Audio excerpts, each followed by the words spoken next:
কিন্তু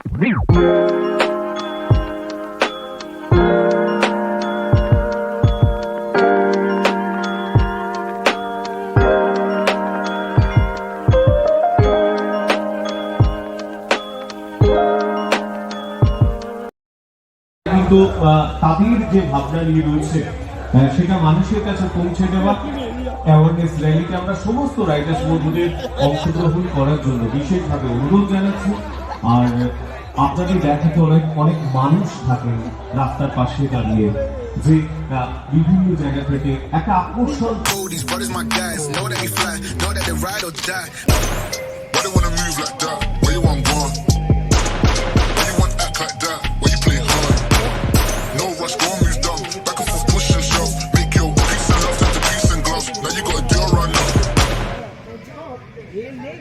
কথা এবং একই সাথে চলছে গেমস, আমরা অবশ্যই একটু মানিয়ে নেব নিজেদের মধ্যে। এখন মঞ্চে WBRM মঞ্চে টিম অ্যাডভেঞ্চার ট্রাভেলার্স, শুনবো তাদের কথা। ধন্যবাদ ওয়েস্ট বেঙ্গল রাইডার্স মিটকে। আমি অয়ন, অ্যাডভেঞ্চার ট্রাভেলার্সের পক্ষ থেকে। আর আমার সঙ্গে আছেন শঙ্কজিৎ গোস্বামী, অরুণ কর্মকার, শুভজিৎ আদক। আচ্ছা, WBRM আমাদের কাছে একটু বেশি স্পেশাল। কারণটা হচ্ছে, এর আগে আমরা কোনোদিন কোনো ধরনের মিট আপে যাইনি, এই ধরনের কোনো মিট আপে আমরা কোনোদিন যাইনি। কিন্তু আজ থেকে বেশ কয়েক বছর আগে প্রথমবার যখন ওয়েস্ট বেঙ্গল রাইডার্স মিটে এসেছিলাম, তখন বেশ কিছু নতুন মুখের সাথে আমাদের আলাপ হয়েছিল, যারা দেখিয়েছিল যে বাইকিং জিনিসটা কীরকম ধরনের হতে পারে।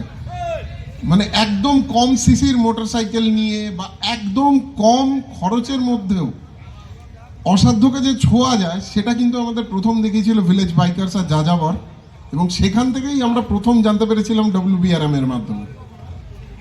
প্রথমবার যখন এসছিলাম তখন একটা আমার খেয়াল আছে, ছোট্ট একটা আমবাগানের মধ্যে হয়েছিল পুরো ইভেন্টটা, আর বেশ কিছু নতুন লোকজনের সাথে আলাপ হয়েছিল, একদম সহজ সরল মাটির কাছের মানুষ।